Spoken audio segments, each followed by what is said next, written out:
Il était une fois un petit garçon qui aimait la boxe, mais il ne savait pas qu'il allait en faire ni son métier, ni sa passion jusqu'à aujourd'hui. Je vais vous conter une belle histoire. Petite anecdote de Tonton Zetoun. Et Tonton Zetoun, c'est qui? C'est qui? C'est moi.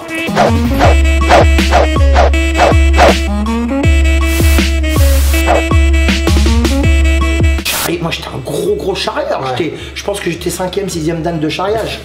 Non, je charriais beaucoup, c'était trop drôle, on parlait des mères. Moi souvent on parlait des mères et des pères. Ouais. Mais moi mes frérots de la cité, pour moi ils sont ni beurre, ni feu, ni Renoir, ni ce que tu veux. C'est mes frérots. C'est mes frérots, jusqu'à aujourd'hui. Et mon père c'était un bâtard. Tu sais pourquoi il faisait ça? Et là, papa, au foire. Ouais. Sauf que 1 heure auparavant, ils avaient mangé un couscous, ou ma mère elle avait fait un plat, genre un plat bien méditerranéen, bien gras, bien bon. C'est que les mecs, des fois, ils étaient à 2 doigts de gerber. Sa maman, tu sais ce qu'elle a fait, Tata Fatma? Moi, je l'appelle Tata Fatma. Elle est venue s'occuper de nous pendant 2 mois à la maison. Elle a dormi chez moi, elle nous lavait, elle me lavait, elle nous faisait à manger, elle criait sur nous, nous emmenait à l'école et tout, parce que ma mère elle était dans un état et mon père dans un état. Dans la cité, quand il y avait quelqu'un qui était en galère, eh ben, il était en galère, mais... Il n'était pas seul, quoi. Voilà, t'étais pas seul. Et il n'y avait pas de, il n'y avait pas de, ouais, comme je te dis, de clivage. Parce qu'on était tous à la même enseigne. Bonjour à tous et bonjour à toutes. La Minute Muay Thai Tonton Zetoun. La Minute Muay Thai, aujourd'hui, ça va être, quand c'est Tonton Zetoun, c'est les anecdotes, c'est l'histoire un peu de la boxe à travers ma vie au quotidien, depuis que je suis petit jusqu'à aujourd'hui. En même temps, je suis toujours petit. Hein. C'est chiant parce que quand t'es petit, il y a plein de trucs que tu peux pas faire. Regarde, tu vois. Par exemple, le seul truc que je peux faire, c'est ramasser mes clés sans plier les jambes. Ça, c'est pas mal. Mais tu vois, là, je regarde. Là, je saute, mais en fait, je fais rien. Donc, ça sert à rien d'être petit. Donc, je suis toujours petit là-dedans aussi. Ça veut dire que j'ai gardé mon âme d'enfant. Aujourd'hui, on va voir les anecdotes de Tonton Zetoun. C'est wham. Bon, Tonton Zetoun, les 6 rameurs et moi, on aimerait savoir d'où t'es venu la boxe en fait. Alors je sais que c'est une histoire de famille, mais on aimerait bien avoir les détails d'où ça devient, d'où t'es venu cette passion dont on voit bien qu'elle t'habite depuis quand même un sacré bail. Alors, c'est vrai, en fait, quand j'étais petit à la maison, j'ai reçu une culture boxe à la maison. Okay. Mon père est un ancien boxeur, il a fait des combats, il a fait beaucoup de combats, il a fait des défaites, des victoires, c'était un très bon poids moyen. Il a été amateur et semi-pro. Alors en boxe anglaise? En boxe anglaise uniquement, bien joué, en boxe anglaise. Mon frère a fait, avec mon frère on faisait du karaté, on faisait de la boxe et tout. Et mon frère il a été, je pense que s'il avait été un peu loin dans la boxe, tout le monde disait dans la cité, mes potes Omar, Christian Bafir, Monsieur Sam du club de Drancy, il disait qu'il pouvait aller loin parce qu'il faisait 55-56 kilos, mais il avait un véritable punch avec son bras gauche. Okay. Donc quand j'étais petit, on a reçu une éducation boxe. Et je me rappelle la première fois que j'ai vu de la boxe en vrai, c'est le combat de Mohamed Ali contre Joe Frazier. Okay. J'avais 6 ans et mon père il m'avait dit on parie. Je lui ai dit ouais je parie. Et on avait parié avec mon père et mon père il m'a réveillé la nuit pour c'était avec l'ORTF à la télévision. Je sais pas c'était à quelle heure, 3h, 4h du matin. Ah ouais, je crois que c'est en 71, j'avais 6 ans. Et c'est la première fois de ma vie que je voyais un combat en vrai de boxe. J'avais jamais vu ça. Okay. Et il y avait et Mohamed Ali et Joe Frazier. Et là, tu te tapes 15 rounds de boxe à la télévision. Mon père m'a réveillé la nuit alors que le lendemain, je vais à l'école. Et en fait, avec mon père, j'ai regardé le combat de boxe et j'ai été subjugué de ce que je vois. Je vois un mec comme Joe Frazier qui fait des esquives rotatives, qui a un crochet du gauche, crochet du droit, et puis t'as l'autre, c'est une merveille de technique. Il est aérien, il boxe, il est beau gosse, il a tout. Et là, moi, je regarde ça, je me dis, bah oui. Ouais, c'est ça quoi. C'est ça. Ouais. Je vois rien d'autre. Le foot, tout ça, d'accord. Le tennis, je connaissais pas. Les autres sports, bon bah, pas trop. Le foot, on connaissait le foot. Et puis le basket. Mais là, quand je vois ça, je regarde. Et moi, je suis pour Joe Frazier. Okay. Tu sais pourquoi je suis pour Joe Frazier? Parce que mon père est pour Mohamed Ali. Ouais, donc t'es dans l'opposition. Voilà, c'était juste comme ça.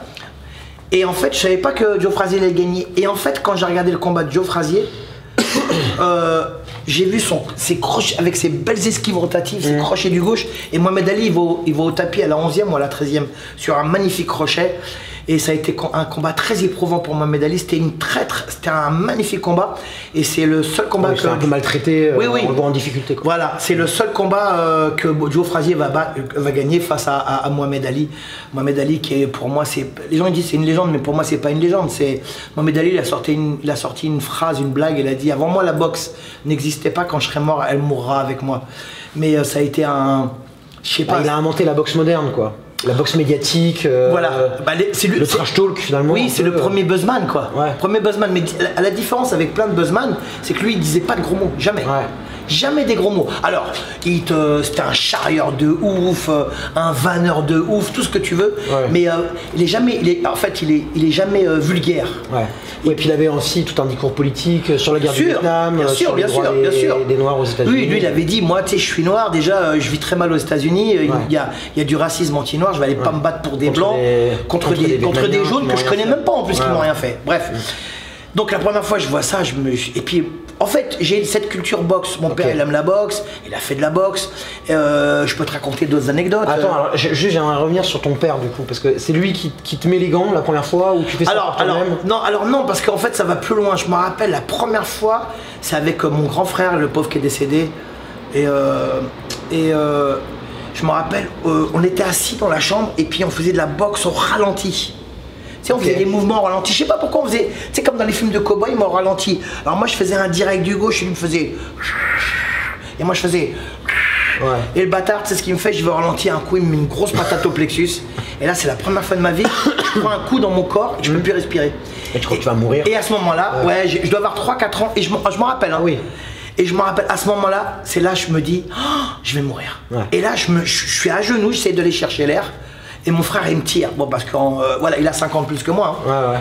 Et je me dis, waouh, comment ça fait trop mal. Mais trop mal.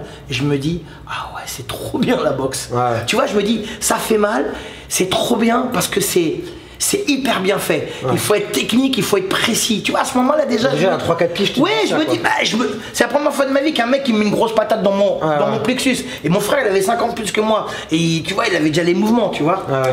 Et c'était extraordinaire. Et puis ensuite, quand on arrive à la Courneuve, aux 4000 logements, l'environnement est très important. Ouais. Il y a un environnement de footeux, un environnement de rugby. Il n'y avait pas beaucoup de sport à la Courneuve. Il y avait le handball, qui jouait très bien aux 4000. Et il y avait la boxe. Et les arts martiaux, bien sûr. Et tous mes potes, Boulbaba, Omar, Yazid, Jean-Claude Corani, Jacques Hainaut, tout ça, tous mes potes, ils faisaient des arts martiaux. Ouais. Avec, et puis d'autres potes, Philippe et tout ça. Alors, il y avait le foot et il y avait les arts martiaux et la boxe. Donc, moi, j'étais dans le même environnement. Donc, pour moi, il n'y a rien qu'à changer. Ouais. Tu es dans un environnement qui est un petit peu violent, les 4000 logements à la Courneuve. Ce que j'allais dire, c'est quoi la place de la violence dans le quartier ou même dans l'environnement, etc. Genre, tu as besoin de la boxe? Ah, c'était dur, les 4000 quand même, hein, c'était dur. Alors, sans faire de la politique ou cocasse, mais il n'y avait pas de... Nous on était archi mélangés, tu vois, il y avait les blacks, les beurs, les feuges, et beaucoup de feuges aux 4000, il y avait beaucoup de rebeux, il y avait des blacks antillais, très peu d'Africains, il y avait des Asiates, il y avait des Yougos, parce qu'on les appelait les Yougos, et nous, moi mes meilleurs amis jusqu'à aujourd'hui c'est mes frères quoi, Baba, Omar, Jean-Claude Corali, c'est un black, on l'appelle Danone, tu vois, pourtant référence au yaourt, il n'y avait pas d'animosité, les gens ils faisaient la fête juive ou là en ce moment le ramadan, tout ça, nous on recevait des gâteaux, enfin, nous il y avait, la société était moins clivée quoi. Ouais, il n'y avait pas de clivage et puis il y avait un truc qui est très très important, c'est qu'on était tous à la même enseigne au niveau social. Si tu veux moi j'avais dans mon entourage, il n'y avait personne qui avait de l'oseille. Il n'y avait aucune famille qui avait de l'oseille. Ou alors un petit peu plus. Donc on vivait les mêmes choses au même moment. Donc moi mes potes, Boulbaba c'est un black tunisien, Omar algérien, après les autres c'est un antillais, l'autre c'est un yougoslave, l'autre c'est des renois, l'autre c'est des feuges, l'autre c'est... C'était pas clivé, c'était pas communautaire, il n'y avait pas de communauté fermée. Mais quand même ça s'embrouillait, il y avait quand même des savatages, ça se charriait. Ah non, mais on charriait, moi j'étais un gros charrieur, je pense que j'étais 5e, 6e dan de charriage. Non, on charriait beaucoup, c'était trop drôle, on parlait des mères, moi souvent on parlait des mères et des pères. Tu vois, moi il y avait mon pote Majid, il avait une chanson sur moi, je sais qu'il va m'écouter, il avait écrit une chanson sur moi, c'est Lucien, Huguette, Dédé, ils vont jamais au 14 juillet. Lucien, Huguette, Dédé. Lucien c'est mon père, Huguette c'est ma mère. Ils vont jamais... Parce qu'on n'avait pas le droit d'aller au 14 juillet, c'était un truc de communiste. D'accord. Donc mes potes ils faisaient la fête en bas et moi j'étais Keblo. Ou alors je devais aller au parc départemental pour la fête de l'humain. Et donc tu vois, il y avait des trucs comme ça.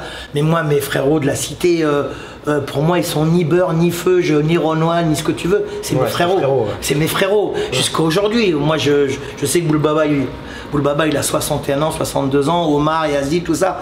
Jusqu'à aujourd'hui, c'est la famille, nous. On se parle normal, on fait pas attention à ce qu'on dit parce qu'il n'y a pas aucune animosité. Et tous ces gens-là, on pratique le karaté, les arts martiaux à haut niveau. Hein. Attention, c'est du haut niveau. Hein. Attends, je vais revenir à la boxe parce que c'est aussi une question que tu poses à nos invités souvent. C'est dans quelle mesure la boxe a pu justement, quand tu viens d'un quartier où quand même la délinquance déjà ça existe, les voyous, les machins. Est-ce que la boxe ça te canalise? Est-ce que c'est un moyen justement pour les gens d'échapper un peu à des destins un peu merdiques ou rien à voir? Échapper, non je crois pas parce que quand tu habites dans une cité où il n'y a pas beaucoup d'échappatoires justement.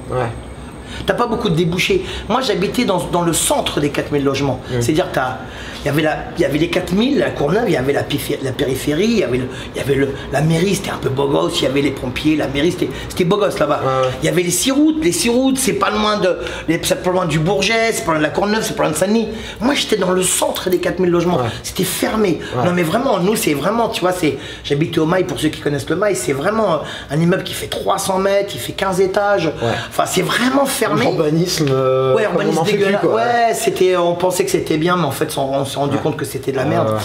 Mais quand bien même, moi, je vais pas cracher dans la soupe parce que j'ai eu des potes, j'ai eu ma famille, j'ai ma mère, mon père, mes frères, mes sœurs, et puis des potes, quoi, des potes que j'ai eu et on était très proches, on l'est toujours d'ailleurs. Hein. Alors, la boxe, est-ce que c'est un échappatoire? Peut-être que la boxe a été un échappatoire pour ce que tu vis au quotidien, tu vois. Mais moi, je pense plus que c'était en fait, on n'avait pas beaucoup de choix, en fait, à la Courneuve, au 4000. Je pense que si nous avait proposé... Après, moi, j'ai commencé à faire... J'ai joué aux échecs. Il y a eu du ping-pong qui est arrivé. Tu vois, c'est des trucs nouveaux pour nous, donc tu testes. Mais il y avait rugby, foot, hand... Très grosse équipe de hand à la Courneuve, mais vraiment, non mais genre côté à un moment, je crois qu'ils étaient en National 3 ou un truc comme ça, tu vois. Puis après, karaté, la boxe, le judo, quoi, le judo classique, tu vois. Et puis, ah oui, pardon, la natation, parce qu'il y avait la natation. Mais on allait à la piscine. Mais c'est le truc classique qu'il y avait dans toutes les cités. Donc la boxe, elle s'est imposée à moi d'une manière très naturelle, puisque c'était culturel, c'est éducationnel chez moi. Mon père, mon frère, mes potes, on fait de la boxe. Mais si mon père, mon frère, mes potes, ils avaient fait, je sais pas, un autre sport, par exemple du badminton, peut-être que j'aurais évolué dans le badminton, j'en sais rien, tu vois. Voilà. Après le badminton, c'est vachement bien, mais tu tapes de toutes tes forces et en fait, le volant, il va pas super vite. Séché. Et puis ça te nique l'épaule. Mais j'aime bien. Hein. Et pour en revenir, c'est dur à dire, badminton. Je fais du badminton. Attention, il y en a qui font du tai chi chuan, tu sais, tai chi chuan. Il y en a qui font du badminton. Ouais, tu connais ou pas? Ouais, je vois. Et du coup, ton père. Ça te fait rire, ça? Ouais, ça me fait rire, bien sûr. J'aime bien ton humour, tu sais. Ouais, je sais très bien.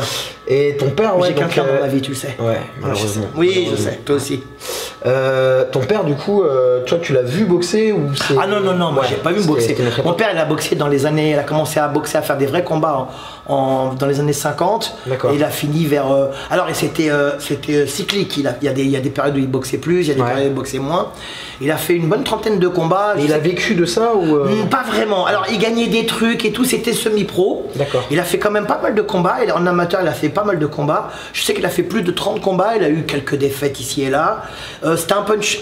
C'était pas un puncher, c'était un cogneur. J'ai demandé à mes oncles, à mes tantes de l'époque, et j'ai demandé à des gens qui étaient potes avec lui. Et c'était quelqu'un qui boxait bien. En fait, il était très agile pour son poids. Pas très grand, 1m71 pour 72 kg quand même. Hein. Mais oui, il était costaud. Surtout en haut, il était très costaud. Et mon père gaucher. Et il adorait le bras avant. Et mon père il me disait toujours, un boxeur qui sait pas utiliser son direct, ça sera jamais un boxeur. Ça m'a marqué. Alors, il y a un truc qu'il faisait, mon père, c'était trop drôle. On avait des amis qui venaient à la maison. Et c'était des gens qui avaient... moi, j'étais petit. Hein. J'avais, je sais pas, 8-9 ans, 10 ans. Et il y avait des amis qui venaient à la maison. Et puis, il y avait des gants. Il y avait toujours des gants à la maison. Et il disait, mon père, il disait... puis je me rappelle, il y avait des mecs qui disaient, ah ouais, moi j'ai fait un peu de boxe. Mon père il dit, ah ouais, t'as fait un peu de boxe. Il dit, ouais. Il dit, tu veux boxer?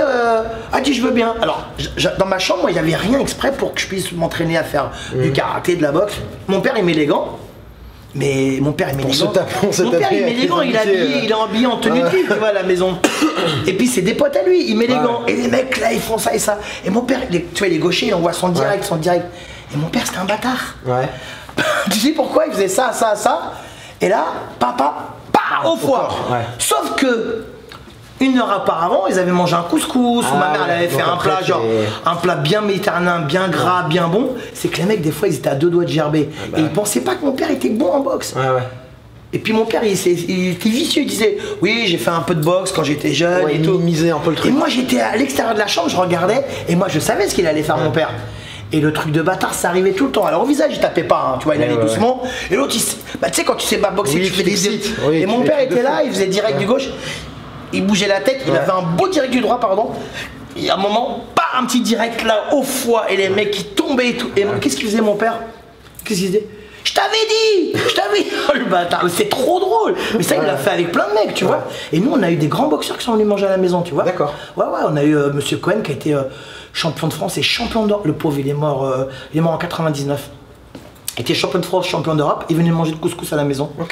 Et moi je le voyais, je disais putain, je l'avais vu à la télé, c'était une pote de mon père. Ouais, il y a eu quelques boxeurs comme ça, des boxeurs. Il y a eu le champion de France et le vice-champion d'Europe, monsieur Félix Bramy, qui était le cousin de mon père, qui est mort il y a pas très longtemps, que j'ai adoré parce qu'il venait souvent chez mon père. Lui, ça a été un grand boxeur. Ouais, je crois que c'était en 59-61 kilos. Champion de France en 1960 quelque chose. Et il a fait un championnat d'Europe pro, hein, mais pro. Ah oui, c'est un vrai. Il est connu, hein, Félix Bramy. Et il venait à la maison, il venait passer Shabbat, ou il mangeait du couscous, il mangeait des plats tunisiens, parce que ma mère faisait des plats Slatam Mishouya, Magutastira, trucs comme ça. Mais en fait, il parlait jamais de boxe. D'accord, Par contre, ça y allait. Mais en fait, la boxe, c'est ça. Je pense que la boxe, ça te rend tellement heureux que tout ce qui peut te permettre d'être un petit peu heureux, qui t'emmène le bonheur, la convivialité autour d'une table, la bouffe, la bonne bouffe, les frérots. Alors après, ça fumait la cigarette, ça buvait. Il n'y a pas beaucoup d'argent, donc ça buvait de l'alcool, mais pas de l'alcool de riche, tu vois. Un truc de quotidien, quoi. Voilà, comme mon père, moi, c'était un mec assez sain dans sa vie tous les jours. Dès qu'il buvait un petit peu, un bibi ou un truc comme ça, et tout de suite, mon père, Et on le voyait direct, et puis c'était drôle, parce que mon père, il avait un fort accent quand il parlait français. Il parlait pas super bien, enfin, il parlait bien, mais il avait un accent de ouf, il roulait les airs. Mais là, c'était trop drôle, je te jure. Et il confondait féminin, masculin et tout. Je pense que c'était trop drôle. Et nous on se moquait pas parce que si on se moquait, il nous démontait. C'est normal en même temps le pauvre, tu vois. Et nous on est là, on maîtrise bien, tu vois. Et lui non, parce que mon père il vient de Tunisie, tu vois. Donc vous ça vous est marré quoi. C'est trop drôle. Donc l'éducation boxe elle vient de là. Et du coup attends, et toi t'as hérité quoi du coup de ton père, enfin de ce que tu peux en percevoir dans la boxe par exemple, enfin dans la boxe ou ailleurs? Le bras avant. Lui il disait toujours. Celui qui ne sait pas utiliser son direct, il peut pas boxer. Le bras avant, c'est fondamental dans la boxe. C'est ce qui t'emmène tout, c'est ce qui définit tout. C'est ce qui, en fait, c'est comme l'escrime, tu vois. Tu jauges ton adversaire, la distance, tu gênes, tu crées des ouvertures. Tu construis quelque chose. Le bras avant, il disait celui qui a pas de bras avant, il va travailler que large, il va se faire cueillir. Regarde Mohamed Ali, c'est direct du gauche. Regarde Thomas Ernst. Tiens, regarde, je parlais avec il y a un mois, je parlais avec le frère de Christophe Thiozo, Franck. Que j'embrasse parce que je sais qu'il nous regarde, Franck Thiozo, tu vois, Christophe Thiozo qui a été champion du monde. Et on parlait du bras avant, et il me dit, son frère, s'il avait un des plus beaux directs que j'ai jamais vu.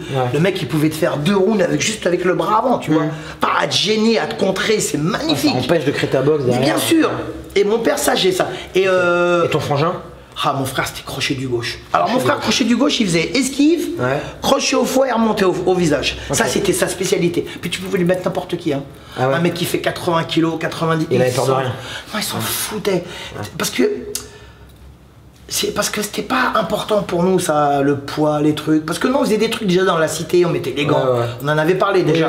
C'était pas important. Ce qui était important c'est de boxer et puis d'être avec ses potes. Ça c'était bien. Alors on allait au parc départemental de la Courneuve. On allait dans les parcs pour s'entraîner, mais on faisait ça bien propre et tout. Je vais te raconter une petite anecdote, vous allez voir. Omar Benamar, que vous connaissez, le magicien de la boxe, on faisait de la boxe ensemble. Et un jour, je dois faire les championnats de Sansani de karaté. La journée, hein. Le matin, Omar il me dit tu viens avec moi au parc départemental, on va aller s'entraîner. Moi je suis fier. Omar il est champion de boxe, il est ceinture noire première dan de karaté, mais c'est une référence dans notre cité, tu vois. Moi je vais avec lui et tout, on court, on fait de la technique, je fais tout ce qu'il me dit. Il me dit bien viens on met les gants. Mais les gants de quoi? Il a 10 kilos de plus que moi je suis petit. Moi je fais ça et à un moment je fais un direct du gauche, je me dis c'est bien et tout. Je mets un direct, il va s'en rappeler, bâtard. Je mets un direct du gauche comme ça, je fais un enchaînement, je mets un crochet, il fait une esquive, il me met un crochet au foie. Bah, je suis tombé par terre. Ouais. J'ai pas respiré pendant 4 heures je pense. Je dis pourquoi t'as fait ça? Je dois faire. Eh ben tu sais quoi? Ça m'a vidé. Et l'après-midi, j'ai fait, je sais plus où c'était en banlieue, à Bobigny ou au Blanc-Mini, je sais plus trop où c'était. J'ai gagné les championnats de Seine-Saint-Denis de karaté. Ah, l'après-midi? Ouais, c'était l'après-midi. Mais ça, c'était le matin. Hein. Je dis pourquoi t'as fait ça? Alors il me dit ouais, tu le dis pas à Christian Bafir. Et moi bien sûr tu me dis tu le dis pas, je suis obligé d'être poucave, tu vois. Bah oui. Je dis Christian, tu sais, je dis à mon frère, je dis à Yazid Omar, et tout le monde m'a dit mais pourquoi tu mets les gants avec lui? Tu sais très bien qu'il cogne. Omar il cognait trop fort. Oh, mais c'était un vrai puncher, je me rappelle, je crois c'est 11 premiers combats d'IKO. Ah ouais. Ah non, c'était du sale, Omar. Sale. Puis attention, le somme, hein. Ah ouais. Et donc moi j'avais fait ça, il m'avait laissé travailler, il m'a dit ouais c'est bien, continue. T'as juste les points.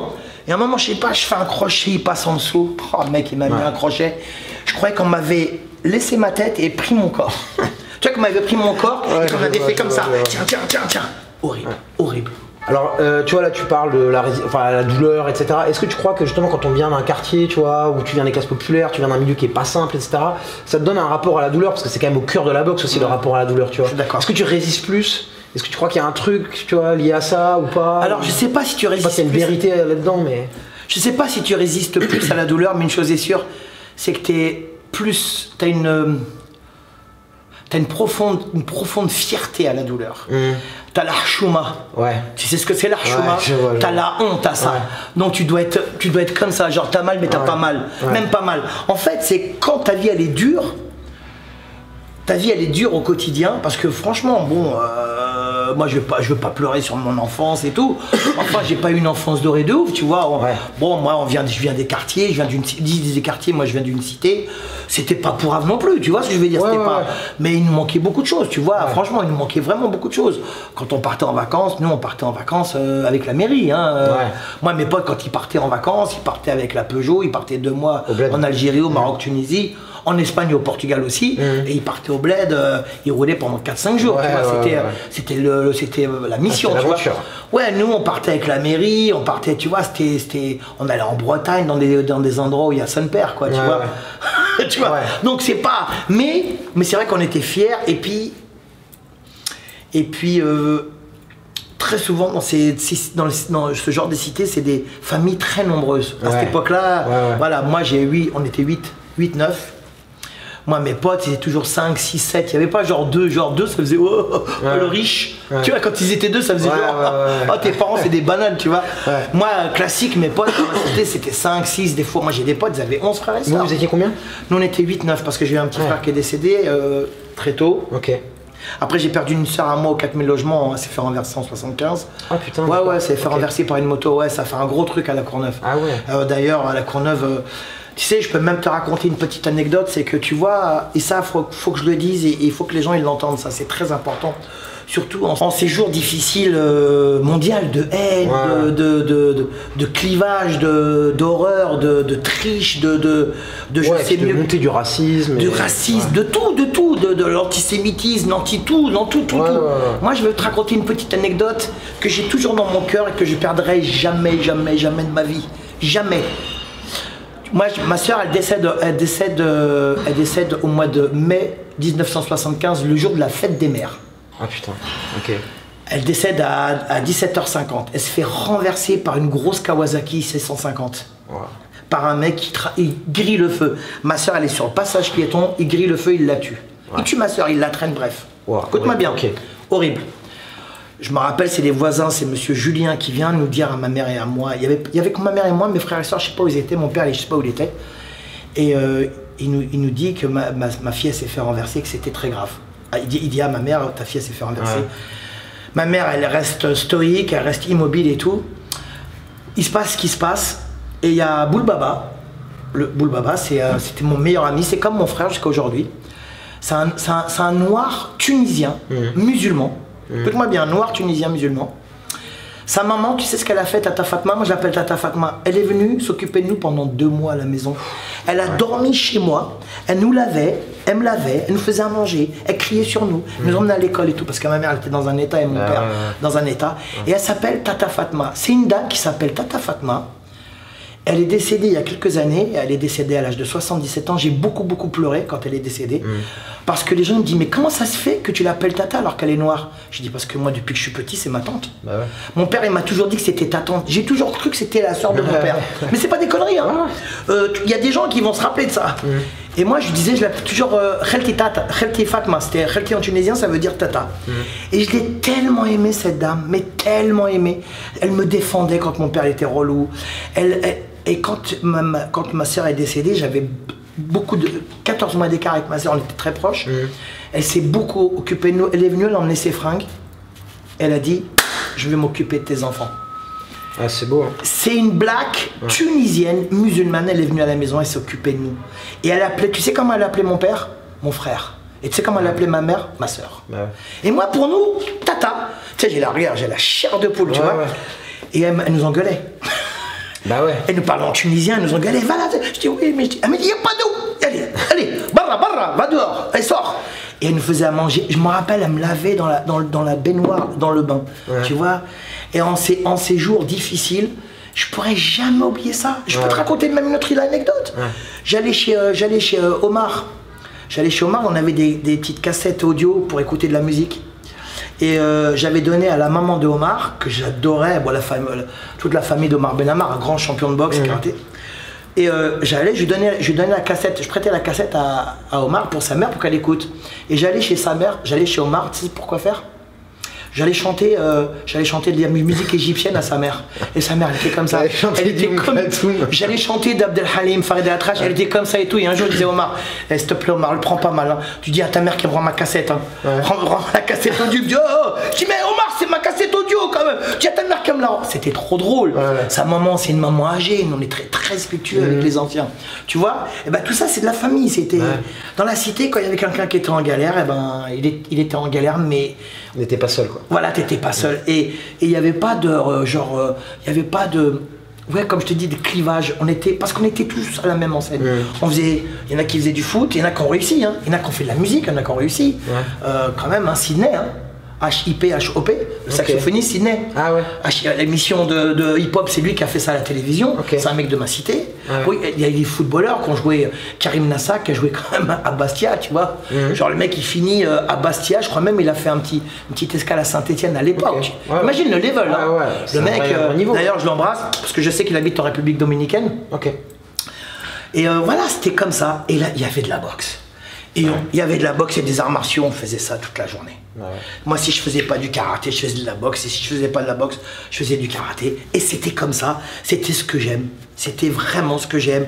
Et Bruce Lee, et Chuck Norris, et tous les mecs d'avant, et John Liu, parce que c'était l'époque de John Liu, et la main de fer, et le sabre ceci, et les 7 samouraïs, et tout ça. C'est Musashi, tout ça. C'est ta culture. C'est ma culture. Il y a la culture hip-hop, comme pour ma fille. Et moi, c'est ma culture, c'était ça. Moi, j'étais comme ça. Moi, je voulais être le petit scarabée, tu vois. Je voulais partir à Shaolin, et je voulais être habillé, je voulais être un petit homme de bronze, tu vois, mais avec des gants aussi, c'était chambé, tu vois. Tu sais, je voulais être ça, je voulais être un peu Bruce Lee, et puis je voulais être des fois asiatique, et puis des fois je voulais être black, je voulais être Mohamed Ali, parce que Mohamed Ali, c'est... Moi, j'aurais aimé prendre juste une patate de Mohamed Ali, et je la garde. Pour dire... mais t'imagines, moi j'adore, mais tu vois, j'ai 59 ans, ces mecs-là, ils me font encore rêver, tu vois, les mecs comme ça, ils me font rêver. Il y a un petit là qui me fait rêver, je le kiffe, et je vais le rencontrer, il s'appelle Tenshin. Ah ouais. C'est le plus grand kickboxer japonais de ces 30 dernières années. C'est une bombe. Et là, je vais le rencontrer. Et je vais le rencontrer, d'ailleurs, j'espère pouvoir faire un truc sur lui. Et le mec, il a 24 ans. Et je kiffe sur lui, je regarde ses vidéos, je regarde tout. Je kiffe, je trouve qu'il a un style qui me parle trop bien. Tu as vu, c'est un génie, le mec qui boxe. Il est magnifique, c'est un japonais, il sait tout faire. Il a arrêté un peu le kick, il s'est mis à la boxe anglaise, il est en train de cartonner en boxe anglaise, tu vois. Bon, après, là, tu vois, c'est intéressant parce que ce que tu montres là, ou ce que ça soulève, c'est de voir à quel point en fait c'est émotionnel, quoi. Ton rapport à la boxe, et même là, tu vois, tu continues de t'émouvoir malgré, je sais pas, t'as 40 ans de boxe. 50 ans. 50 ans de boxe, tu continues de t'émouvoir des mouvements, des gestes, des... Ah ouais, bah quand je vois Tenshin hier, je peux pas te mentir, hier j'ai regardé, hein. Je m'endors avec mon portable 1h25 sur du Tenshin. D'accord. Hein? Ouais, non, c'est bon. Ah, je te jure, 1h25. J'ai regardé un moment, je dis, bon allez Tenshin, bisous mon chéri, on se voit demain. Mais je kiffe, ça m'arrive aussi d'aller me vautrer sur du Ramon Dekers encore, tu vois. Je regarde et je kiffe, je me dis putain, mais je l'ai connu et tout. Oui, je kiffe parce que je trouve que c'est des choses, c'est des émotions tellement humaines, tellement profondes que il n'y a pas de mensonge là-dedans, mais il n'y a pas de vérité non plus. T'es un être humain avec tes plus et tes moins. Et tu fais ce que tu peux, mais il y en a qui le font tellement bien que moi je suis obligé de faire ça. Tu vois, je kiffe. Non mais en fait, pour nous amateurs de ce genre de truc, ça a une dimension artistique que les gens en dehors comprennent pas forcément parce que tu dis ouais c'est de la violence, mais pour nous effectivement en fait dans la beauté du geste, putain, c'est ce geste-là qui sort, magnifique quoi, tu vois. C'est trop beau. C'est la violence codifiée, c'est de la violence. En fait, tu fais corps avec la violence, tu viens frérot de la violence. En fait, la violence, tu lui dis à la violence, oh, ça non, hein, ça oui, ça non, mais ça non, déconne pas. En fait, c'est comme ça. En fait, tu commences à apprivoiser la violence. C'est ça la boxe. Mais quand tu vois un Tenshin, allez voir Tenshin pour ceux qui connaissent pas. Quand tu vois un Tenshin boxer, je te jure, il a boxé tous les plus grands. Il a boxé Rotang même. Hein. Bon, Rotang, pour moi, il gagne. Tu l'as vu le combat? Limite, mais c'était magnifique. Et le mec, Tenshin, c'est pas ça, c'est que le mec il sait tout faire, on dirait un manga le mec. Non mais c'est vrai ou pas? On dirait un manga. Et j'adore, en plus il est très respectueux, toujours en train de faire des hugs et tout. Et puis préparé, technique. Et c'est le genre de mec, dès qu'il est en difficulté, il va trouver la solution. Moi ça me fait kiffer, donc en ce moment je suis un peu sa meuf. Ok, c'est bon, écoute, on espère que ça va te rendre heureux. Hein. Encore une fois. Merci Anto. J'en mets André. Voilà, j'espère que cette vidéo vous a plu. N'oubliez pas de la partager, n'oubliez pas de suscram. Est-ce que tu es un suscrameur? Bien sûr, c'est obligatoire. Steven, est-ce que tu es suscrameur? Ouais, bien joué Steven. Moi je suis un vrai suscrameur. Je suis le roi des suscrameurs. Captain Suscrams. Captain Suscram pour vous servir. Ça sera dit, c'est vrai, dit, brebin, c'est vrai, c'est vrai, c'est pas vrai. Ça c'est la langue, hein, c'est une langue que je vous apprendrai. C'est du suscramien. C'est du suscramien. C'est vrai, c'est... Ah non, ça c'est transitif. Attends, c'est transitif ou pas? Ouais, je crois que c'est le gérondif. Ouais, c'est gérondif. Merci de nous suivre tous les dimanches. J'espère que vous avez passé une bonne semaine et que la prochaine semaine sera meilleure. N'oubliez pas de partager, de laisser des commentaires. On vous adore. Moi, taille mon vôtre.